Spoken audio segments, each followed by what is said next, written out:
staff members of the society who've been working like Turks. From the point of view of the teachers and the attendees, I think it's just been going very, very smoothly. Yeah. It's Great. awfully well organized. And of course, this is always one of my favorite groups. I feel very fortunate to be an Adlerian, have been an Adlerian. I just felt, wow, I wouldn't have had it any other way. But to some extent, I was in the right place at the right time. Jerry alluded to studying with Dreikers, but when I was, I realized it was 47 years ago this month, believe it or not. Also, most of you don't even know that I'm supposed to be Franklin Delano Roosevelt. Most of you weren't alive when FDR was president. Who? What are you talking about? Can you spell that for me? But in any case, I was a very young PhD. I had just completed my requirements for the doctorate at the University of South Carolina.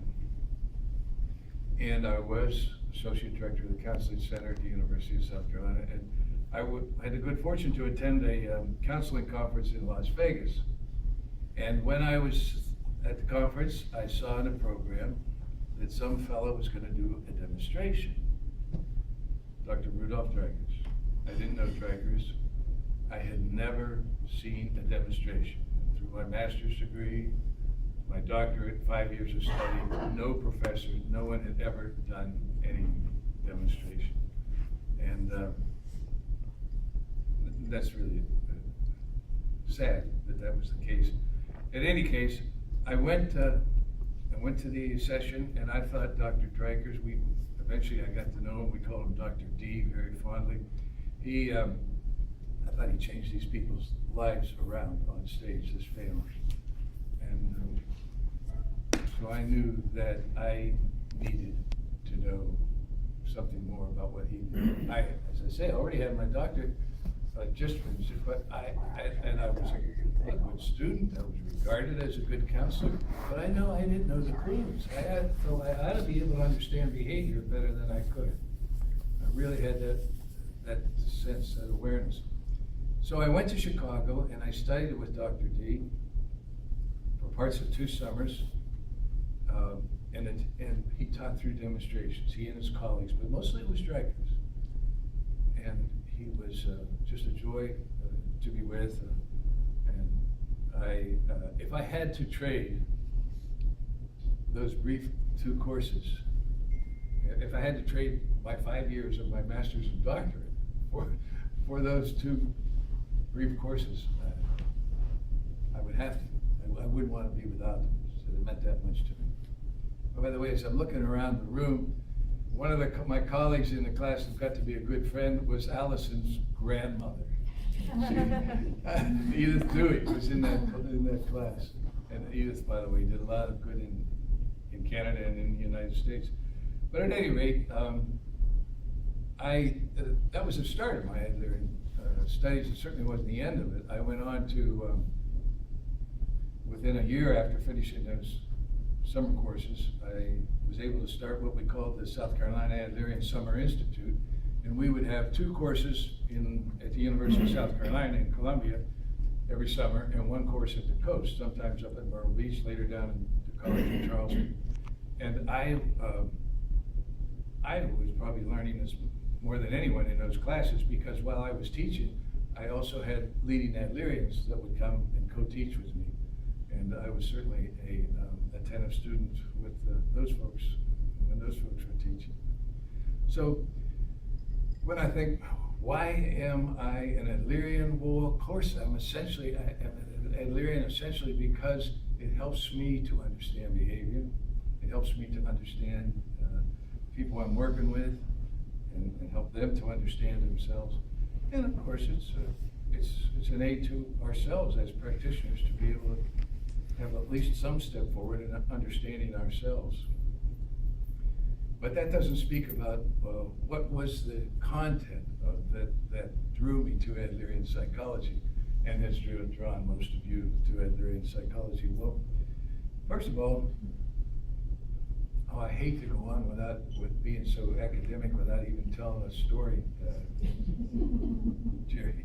Especially this close to St. Paddy's Day. It makes me think of some of my Irish side of my family. So one of my uncles came to Pittsburgh and settled there, happy to be in the New World, happy to be in America. But he missed his family, he especially missed his two brothers, who at the end of each day, back on the old sod, they'd go to their favorite pub and have a couple of pints together. And so he found a pub in Pittsburgh that catered Irishmen, which isn't too hard to find. And he went in the first day and he ordered 3 beers. He said, 3? The bartender says, is someone coming to join you? No. He said, you gotta understand, I'm kind of sentimental. I'm having a drink. I had a drink with my 2 brothers at the end of every day. So 1 beer is for me, 1 is for my brother, my older brother, and 1 is for my younger brother. Okay, I see. So every day this liturgy continued, where he could come in and order 3 beers. And finally, late in the year, early spring, he came in and he only ordered 2 beers. And the bartender was saddened and he says, did something happen to one of your brothers? Oh no, nothing happened to my brothers, it's just that I gave up drinking for Lent.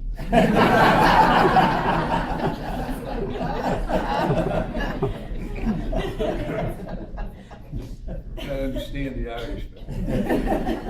So in any case, talking about the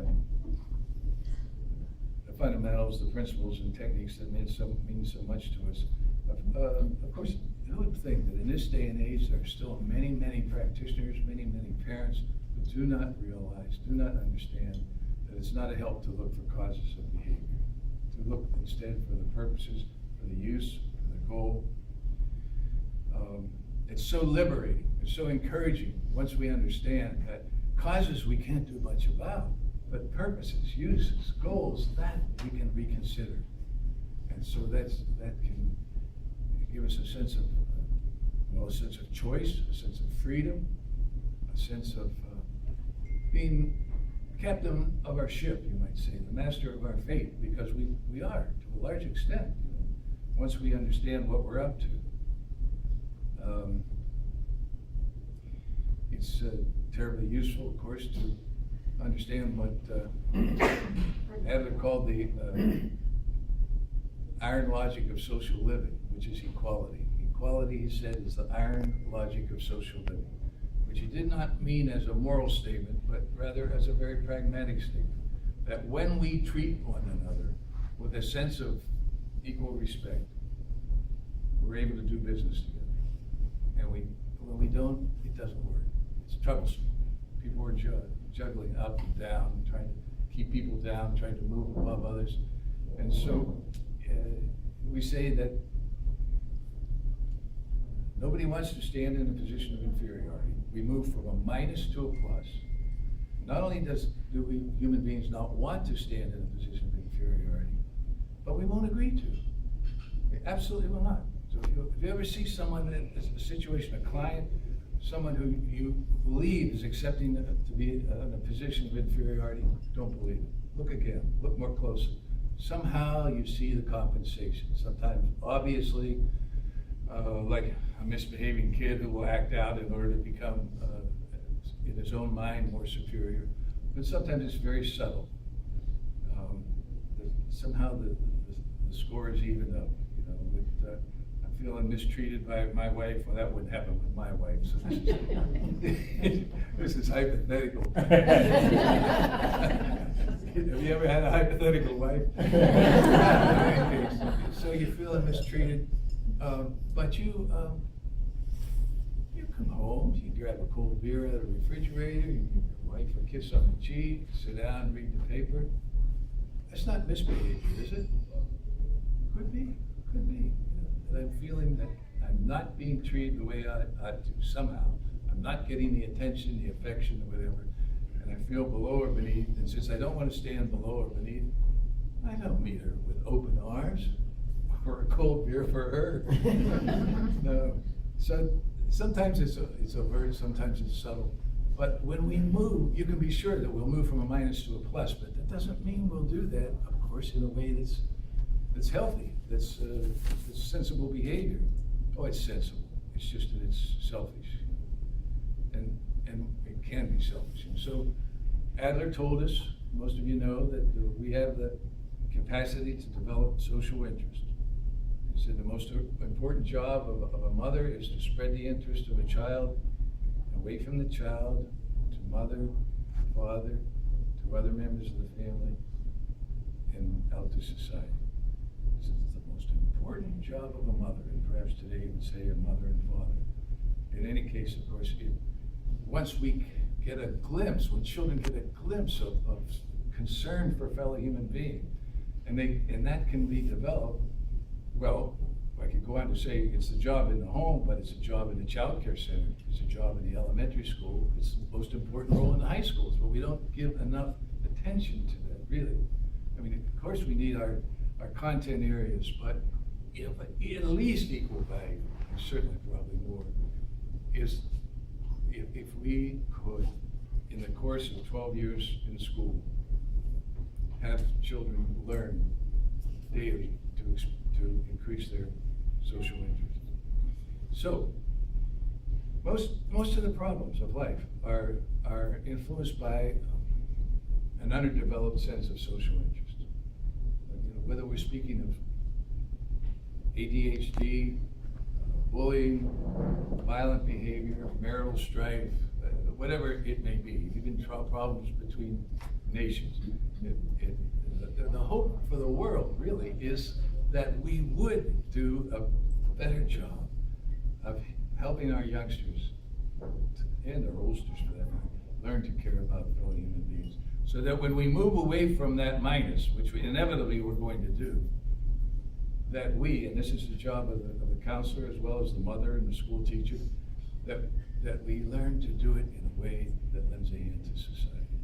So that means a great deal to me, means a great deal to all of us, whether we know it or not. And so we want to watch, as at least from the time we begin to talk with our clients, we want to watch for any superiority-inferiority relationships. And it's our job to be expert in that, for all of us. And not only for us as therapists, but for classroom teachers to be able to sniff out superiority-inferiority relationships in the hallway, in the classroom, between kids and kids, between teachers and kids, between the principal and the faculty, and wherever we can see, to be able to sniff out superiority-inferiority relationships and address them in a way to bring about more of a sense of equality. I'm so pleased that this, of course, this is close to the heart of our therapy, that we as Adlerians have learned the value of interpreting behavior from a holistic point of view. So, we come into the world and begin to look around, at least from the time we come into the world, and draw conclusions about ourselves and life and others. And those conclusions become our rules of the road, our roadmap for life. And of course, when we're drawing those conclusions, we're very small, and the sample we're drawing them from is not accurate, certainly, totally. And so there was some error, there's some mistaken notions, but nevertheless, that's our roadmap. And you and I, as counselors and practitioners, can help people to understand their roadmap. Kurt Adler said the most powerful thing we have to offer our clients is to help them see more clearly what they are up to.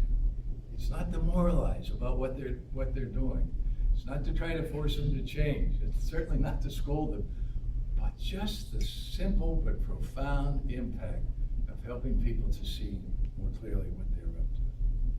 So they come into our office looking for some solution, some lesson pain, some improved situation in their life.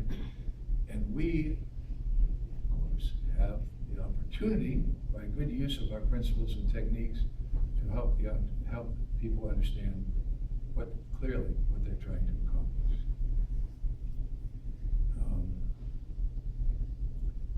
So when we look at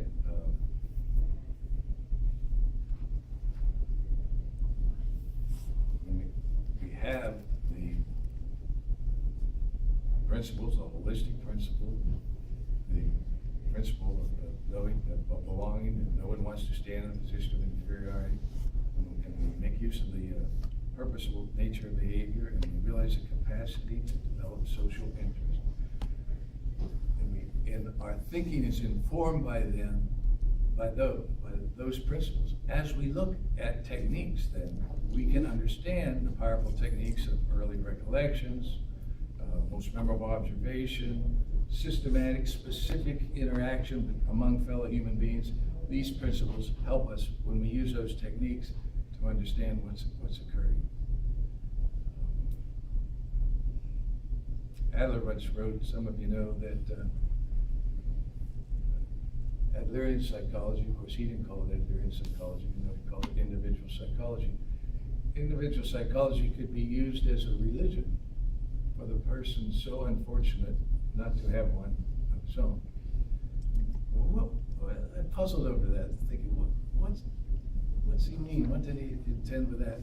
Well, it really is a great fortune to us. If you have a religion that works for you, then you will, in some systematic fashion, take a look at what you're trying to shoot for, what you'd like to accomplish, and take yourself to task over.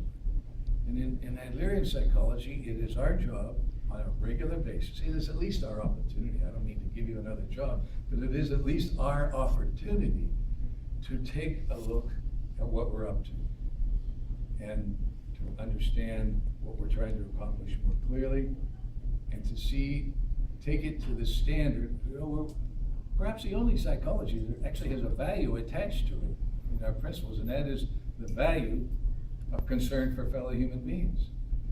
So that you can become better and better at spotting, what am I really up to? Am I up to lending a hand, or am I up to elevating Frank, or hiding my sense of inferiority?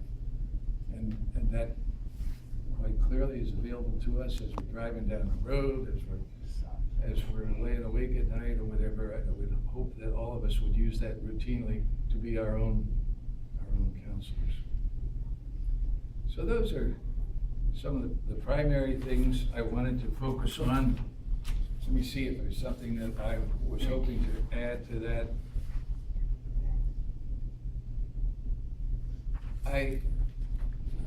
7 years ago this month, I sat on a paddle. Some of you may have been here. And we talked about how to get along with yourself. And I thought I'd like to read that short paper because it's as relevant today as it was 7 years ago.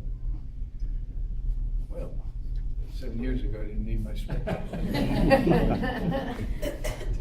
Time moves on. I'll tell you what, there is at least one person in the room who also studied with Dr. Dreikers, and that's Mel. You? Tim. Yeah. Tim Tillotson. Anyone else? I wouldn't think so. He did open forum counsel me when I was 4 years old. Oh, really? So he scared me. Yeah, explains a lot. Yeah. Allison, we don't want to talk about his failures. He just I don't want to hurt the theory or anything.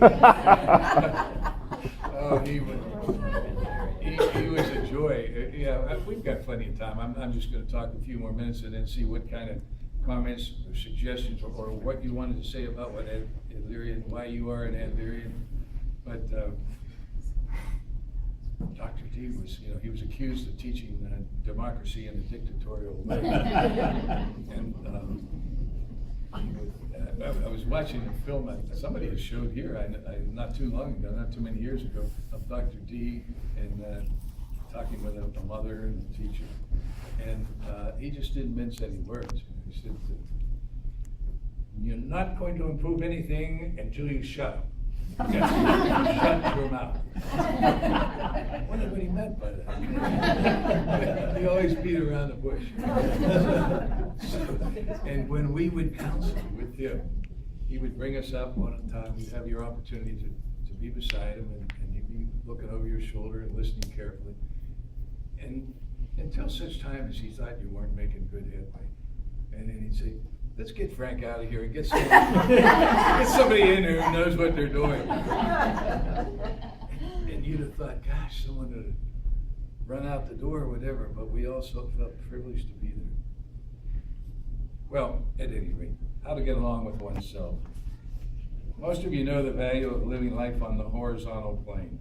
Living life as if we're all worth one human being, and that's settled. But of course, sometimes our courage fails us, and we picture ourselves in certain areas or at certain times as needing to demonstrate our superiority or keep from revealing our inferiority. Kurt Adler, son of Alfred Adler and a psychiatrist in Manhattan for many years until his recent death, maintained that the most powerful thing we have to offer our clients is to help them understand themselves, to understand what they're up to. I believe it's also the most powerful thing we have to offer ourselves. If you want to get along with yourself, it's terribly important to understand yourself, to question your motives, to question what you're up to. You can do it in a lighthearted way. You can chide yourself, joke with yourself. Just don't lie to yourself. Spot the disjunctive emotions and thoughts that you experience. Those disjunctive emotions are the emotions and thoughts that set us against others and are disrespectful of ourselves. These emotions and thoughts include anger, resentment, blame, hurt, feeling sorry for ourselves, occupation with self-importance, and other self-elevating thoughts, or restricting our behavior because of fear of falling short. Replace these disjunctive emotions and thoughts with conjunctive emotions and thoughts, those that help us move towards fellow human beings. Catching yourself using disjunctive emotions and thoughts can bring a smile to your face and a warmth to your body. Simply say, I'm not going to do that. My effort is going to be to help, to lend a hand. I may not be perfect at it, but I'm really working at it. Recognize the courage and love of yourself and others you're manifesting at that moment. Encourage yourself at these moments. Consider if someone else is encouraging to you, it's very nice, but it's out of your hands to make it happen. If you learn to encourage yourself, you have an endless supply of encouragement. Finally, keep in mind that this moment is the only reality that exists right now. Whatever you want to be psychologically, be it right now. Don't get ready to be it, just be it. Be it when you're working in your garden, when you're having a beer with a friend, be it in the midst of work or with your children or with your spouse, be it in the grocery store or the convenience store. Too often, life is what's happening while we're getting ready to live it. Be it now, be it in this conference. Be the person you can be and want to be. Be it, and you'll find a happy, generous byproduct. You'll leave a trail of encouragement as you move through life, almost accidentally. People whose life you touch will feel a little better for you having passed through it that day. Your happiness will be more under your control, and life will seem to have a way of working out for you. It will be because of what you're doing, but you won't give yourself too much credit. You're just realizing you're using the potential that each one of us has. Amen.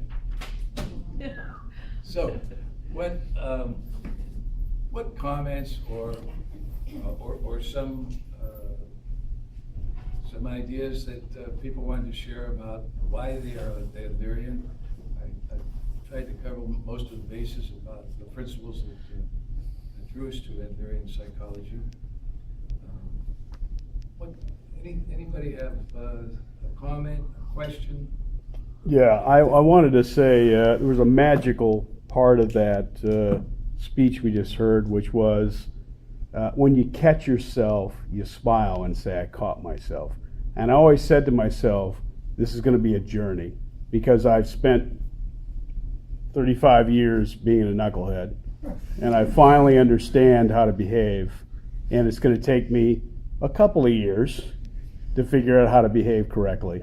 And I really really connected with that sentence of, and I always catch myself and go, and now I know to smile and say, Yeah. I know I'm behaving now because, I know how to behave. Anyway. Yeah, well, thanks. And, just let yourself off the hook for the misbehavior or the imperfections. Recognize them, but as Tom says, smile, move on. Dr. Bregan said today, happened to mention that growing older isn't so bad because we can get better. Essentially, he said that, and that's really true. I mean, that's we ought to be able to get better at doing something so long, that you just imagine when we're 105, we'll be perfect. I think my mother was. Almost, she died at 102. Oh, no. Wow. What Tom doesn't realize though, is that when he misbehaves, we all benefit from it. He never does. So we're always kind of encouraging him to misbehave, but he's the one that pays the price.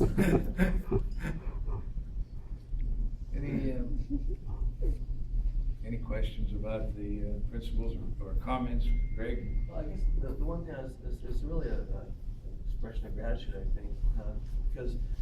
Can you speak up, Greg? Oh yeah, I said it's an expression of gratitude to Dr. Walton that I don't have the credentials, of a psychologist or psychiatrist or anything, but I tell people when they say my son has ADHD, I say, well, I'm not a psychologist, I'm not a doctor, I'm not a psychiatrist.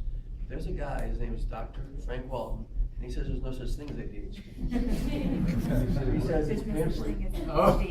No such thing as ADHD. He says it's called pampering, and that's what the problem is. I said, that's not me. He's in Myrtle Beach, go find him. And that helps me because I have the person who has the credentials that was bold enough to say there is no such thing as ADHD, and it is a figment of teachers and parents' imaginations. So thank you. Yeah, stimulated by pharmaceutical companies. But I only think the way I'd modify that, Greg, is to say, if APA says in the diagnostic manual that if you behave in this way, you can be called ADHD. Well, you can then. You could say, well, it exists, but then people go off in directions that are not helpful, mostly including drugs and God knows so many different cures. But sticking to this you're prompting me to say, look at where Tim and Jerry and this gang is taking us with helping through Peter Bregan and now through Kevin Miller to see this is not working. This is harmful to people. But you know what nobody is saying except Adlerians? If not that, what? We have the what? But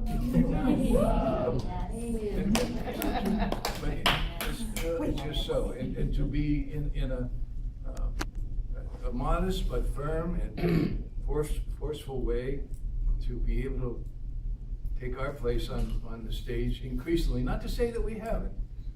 I mean, there's an awful lot of people using Adlerian principles and techniques in North America, thanks mainly to Allison. No, thanks to many, many people. Yes, Lori? I just feel a huge amount of gratitude both to Tim and you and Jerry and many Adlerians, but also very much so to our teachers at the Adler School, which are right here on this side of the room. And we had a meeting today, and we were talking about the testing, because we're under a lot of pressure. Was the new test and Common Core and all that stuff, and all the pressure that's being put on us. And then Tommy, right there, was saying, this is really cool because we're like all sitting here problem solving and figuring out how we can be encouraging to each other and our students rather than griping and complaining, and we're just kind of problem solving. We're figuring it out because we like Allison says, have to just meet the needs of the situation. You know, we all hate it, some what we want to do, but here we are, and we just have, you know, you guys, the conference, the support, you know, Adler's theory, and then just these people being so courageous, just hanging in there with us and making a difference. So just really glad to be part of this group. Well, it is an impact on not only on your part of your state, but on many other places in the country. You may know it, but a lot of people are aware of what you've done and how you're proving it can be done. And in the school, and just think, I was going to say it wasn't so long ago. I guess it was a long ago. When I was in elementary school, the common theory was to beat the hell out of them. You know, that was it. You beat the devil out of them. I guess really the good and holy nuns had that position. So, and so all the things that go along with that, where you come to school, you know, kind of hiding, ducking, or aggressively, or revengefully, or all the things that you are capable of conjuring up when you know you're going into enemy territory every day, and there's nobody to stand in your corner. At least I guess it built self-resilience, because you didn't have, if you went home to tell your folks, of course, do what the Holy Nun says. You got it? And so you're not going to tell them, and hopefully you could, and many folks in the public schools didn't have any better at that time. Eventually I served my term in the Catholic school, and I got into the public school. I was asked to go to the public school. No, you were told to go. I was told, yeah, but by the nuns. But that was, isn't that interesting? I won't go into the episode that led to that, but It's interesting. it was. It's interesting. What'd you say? It's interesting. It's history. Interesting. Okay, well, to make a long story short, after me and my colleagues being beaten again, I'll tell you the story. Sophomore year, maybe this is an anniversary because it was around March or so, a long time ago. And the nun, the principal, holds the telephone up.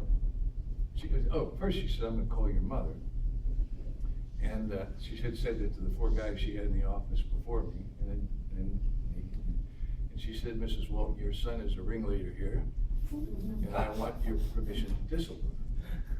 Well, what does the good Catholic mother say to the holy nun? Certainly, sir. Certainly, sister. Certainly, sister.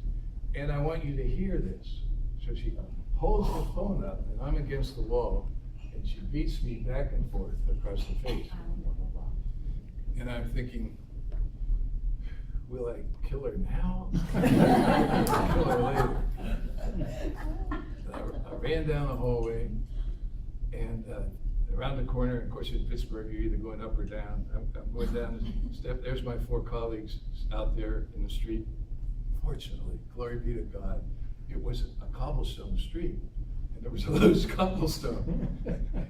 And I took that son of a gun, and I threw it 2 stories up. And that would explain my last day. But you know what? That was in a way, it was an act of courage that changed my life in a positive way. Now, of course, the schools have changed, and I sort of had to make a detour and then come back to the Catholic faith, which I make use of. I still call myself a Catholic, but I had to step back for a while and revisit some of the things that were going on. Well, the church even revisited something. But you know, that was it's amazing to me that we were as sane as I think most of my friends turned out to be when you had a dose of discouragement and unequal behavior and unpleasant behavior 5 days a week. So you can see those of you who know something about the most memorable observation, you may be able to figure out mine. You know, could there be a better way for people to get along than what we were experiencing? And in fact, that's how I came to create what I call the most memorable observation. Driving along one day, and I was thinking about that, and I was thinking about the distaste of living in that way and how it influenced my life. I dedicated my life, consciously or not, to make it a little better place to live on the level. So yeah, we have all the challenges that we have. Isn't it nice to be able to, not to say that we're always instantly doing it. I don't know, some of you may be much better at applying it quickly, but to be able to get a hold of, you're not handling this as well as you might, and then to take yourself to task and to be honest about what am I doing, who am I punishing, am I on my own back, what else can I do? So I wouldn't want to be without it to say nothing about the trust that people place in you when they come in to your office, and knowing that your reputation, that you're going to be able to be of help to people. And why is it? Because you know the clues and you know the principles and techniques to use. Why do Adlerians give demonstrations and nobody else? Because our theory gives us the confidence that when we sit down with a family or a person we never saw before, we know where to look. And it's not because of us, it's because we have the theory. And so we just need to, obviously, we're doing okay. I don't want to say, surely we need to keep on spreading it, but we've come a long way. I don't want to be a naysayer about Adlerian psychology. Even though the North American society is smaller than it used to be, there's no need for them to have 1,200 members or active members. But all around the country there are Adlerians. In fact, how many of us in here are still members of the North American Society of Adlerian Psychology? So just a fraction. And yet we have all these people practicing Adlerian psychology and many teaching it and using it. So it isn't at all that it's on the wane, not a bit. I dare say there's more people using Adlerian psychology in Florida and South Carolina than perhaps any state in the country. I would be surprised. Yeah. So, Frank, I have another question for you. I'm a type A personality, and I hang out with type A personality people, and I always struggle to convey to these people what Adlerian psychology is all about and what we're trying to do, so I'm putting you on the spot here. So I apologize ahead of time, but if they always talk about the elevator pitch in my business, right? The what now? Elevator pitch, have you heard of it? No. So the theory is you're in an elevator with somebody and you have till the floor they're getting off to convince them that you're the right guy or you got the right idea. So again, I apologize because I'm putting you on the spot and I don't know that it's this easy. And I'm looking for kibitz from everybody in the room of, if I'm in the elevator pitch, how do I convince people that this is the right way? Now, I heard some really great things from you about, equality, and no one likes to be lesser than. And by the way, that rings true. And obviously, listening to your stories and understanding my personality, we're very similar, whether you believe it or not. So, with all that jib-jab, my question is, how do I elevator pitch somebody on what we're trying to do here? Instead of talking about it, then you do it. I feel so fortunate to know that nobody can put us in a position of inferiority. Nobody. They can attempt to, but nobody can put us down but ourselves. And we absolutely always have the freedom to choose our attitude towards every situation we face. Oh, it's your floor.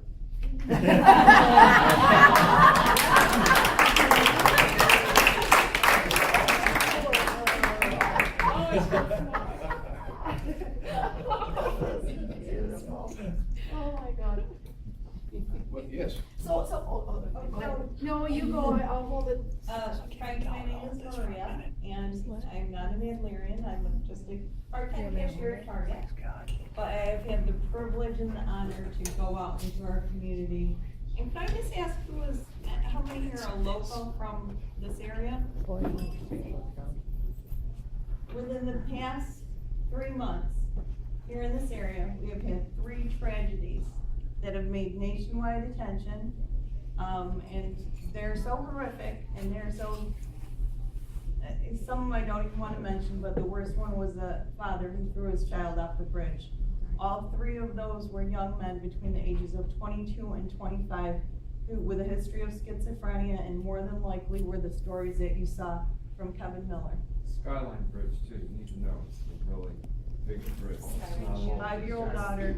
The Skyline Bridge that the cruise ships go under. Impacted the lives of the police officers, our community. Kim Crespi is a personal friend of mine, her 2 daughters. I've had the privilege to advocate on her behalf and write extensively for her. Those stories are so impacting the lives of others, but we turn a blind eye to them. Your answer right there, that if not the medications, what else? Yeah. That is exactly the marketing, the elevator speech. You need to, from a marketing perspective, market that and get it out there. I could no longer deal with the Kim Crespi stories and all those. I can't watch the news. I have to shut those stories off. And my engagement and volunteerism for Target because those are personal stories that impact me, that engagement in the community has given me, it's fun, it's activity, and it saves me mentally, because I have a hard time watching the news. And going into the schools, I've spent full days with guidance counselors. I became passionate on the topic of bullying, and the counselors, that's how I learned more about Adlerian. I just have some basic knowledge of basic psychology skills, but they're very passionate. That is a hot topic. And the more you can package that and bring the art therapy and all the beauty that Adlerian has to our schools, our business partners are the backbones of our communities. If you can get that, that is how I've been able to get Target to support my volunteerism, by focusing on that area, because I don't want anything to do with mental illness. It's a heart and suicide. We had a man commit suicide in the parking lot of that our team member found. And we had a team member commit suicide. I mean, the day before I talked to her, we've had a team member lose a niece to, I mean, it's just a subject that nobody wants to talk to. So the more you can bring that into the schools, you will find that support in that movement away from the drug company. Thank you, and yeah, I think you're helping us to highlight that now is the time, you know, and not that we haven't done some of it before, but that somehow it should be recognized that when you leave your youngster with us, you will know that our concern will be to spread his interest to fellow human beings. Now, we're also going to teach him some reading and writing and arithmetic, but this for sure. And of course, that's a follow-up to hopefully what will happen in the homes. But yeah, maybe you Adlerians need to hire a PR firm. Allison, thanks. Allison, you had a comment, I think. I was then, I have no idea. Should have written it down. I don't know, something else will come up later. Yes. Well, you talked about when you were a child, obviously they used fear to try to beat behavior into you, and now they're trying to drug the children. Obviously, the Adlerian approach is a more reasonable approach for our youth. Is there any talk about expanding? Are more schools opening? Or will this become a future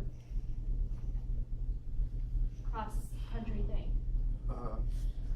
Well, let me first ask, in the local area, Greg and Lori. I will say that I'm on the board of a group in Minnesota that is, in 2016, will open a charter school using Adlerian ideas from stem to stern. But there's, maybe flashes in the pans, because boy, education is tough nut to crack, you know. But what do you know, Greg and Lori, about the possibility of either you or others building Adlerian schools? Well, what we're finding is that Adlerian psychology does not mesh well with Florida politics and charter school issues, quite frankly. You think it's Florida, or is it No, generic? it's nationwide with the standardized testing, et cetera. So it's going against the grain, and the education system is very autocratic. And it comes from, in our case, Tallahassee edicts that come down to the district, which is then enforces on the school system. So the reality is that there's not a lot of room, I think, to move in that direction and to try and stay true. Like tonight, we spent hours. How do we administer a standardized test in a way that's not inconsistent with Adlerian ideas? It took a lot of people in the room to say, okay, this is the way we're gonna go, we're gonna see if we can make this work, but it's really a contradiction that we're trying to reconcile, in that this is mandated by law, and it's not in our core beliefs. You're stimulating me to think that, you know, we can work on more than one front at a time. It could be that there will be some more schools in total using Adlerian ideas. But also, we can teach teachers, just as you folks are doing. When we opened up our Adlerian summer institutes years ago to teachers instead of only counselors, we talked to them. But first, we did the same things we did with the counselors, you know, which is basics of behavior, family counseling demonstrations, and even in the second course, some lifestyle demonstrations. But we said, maybe we need to modify this because we're having as many teachers as we're having counselors. And the teachers said, no, this is what we need. We need to understand behavior. We need to understand ourselves and kids. And so we can do it marvelously. Of course, you can build in some techniques in the classroom in addition, but you can almost create those once you understand how you want to treat fellow human beings. Tim, you have University of Georgia, I was with George Goss, he's the Associate Dean for the College of Education. Georgia's got the largest college of education in the country. We had individual education with Ray Corsini. We had 13 schools international. And then George is in his 90s. My interns all got to meet him. He came and visited us and sat down and talked with the interns. And I think there's got to be a level of being realistic with this. When I was at Georgia, somebody from the Reagan administration came down and met with us. I just remember I was with George, and the Reagan administration from DC came down and met with us. And he goes, you guys are ingenious, but you're like two pea shooters taking on the Russian army. And then I spent a summer, Ross Perot put up the money with the Harvard Business School to change education. So I was a consultant, and we spent the summer coming up with all these really cool, innovative ideas with the Harvard business community, with Ross Perot sponsoring it. And when it went to committee, they kicked George and I out, and they did the opposite of everything we told them. Here's the part I'm after, because I could tell you one story after another. George and I go in to talk to 300 superintendents of schools.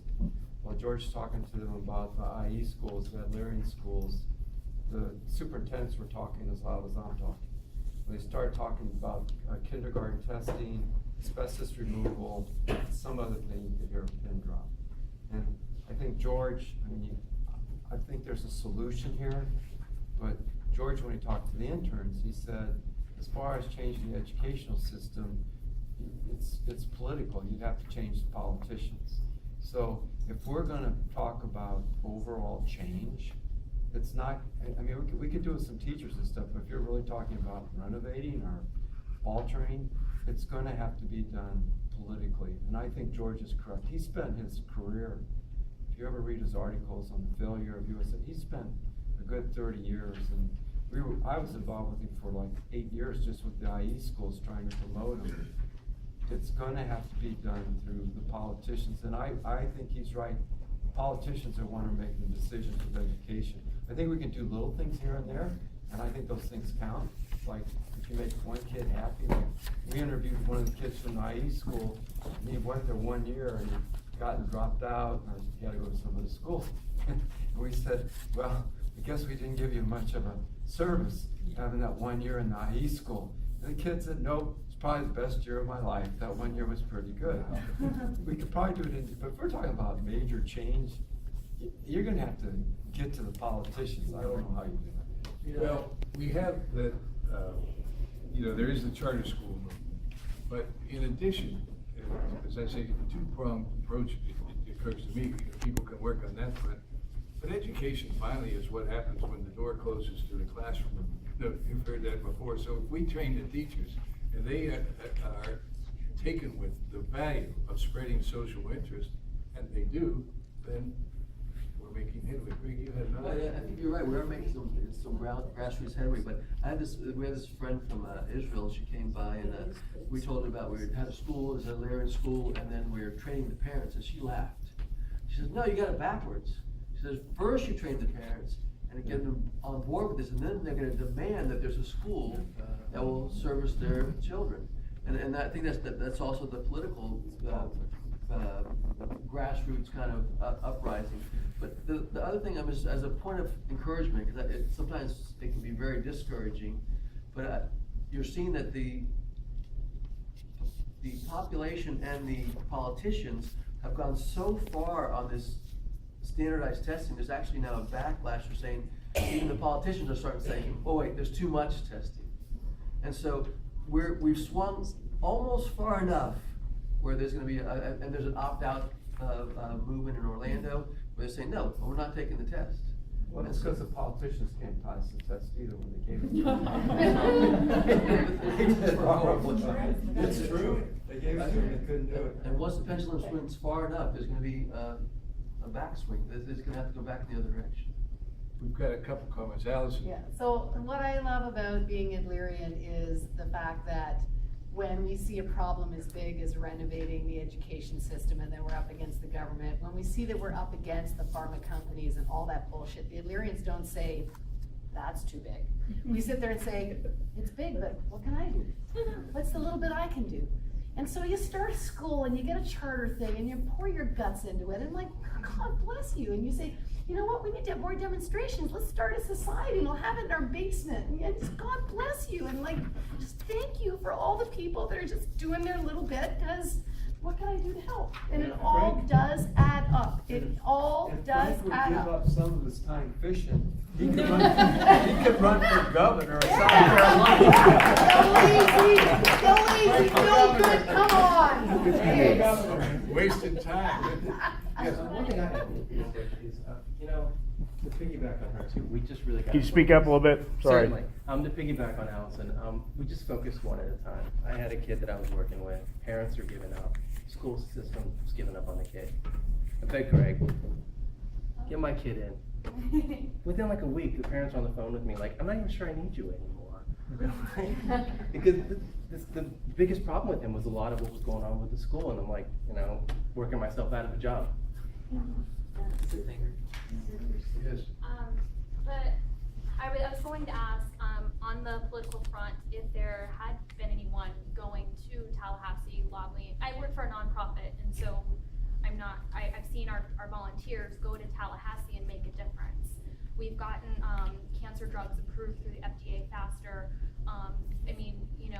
Sometimes you underestimate the power of volunteers, but I've seen it in action working in a nonprofit. Is that something that you would consider?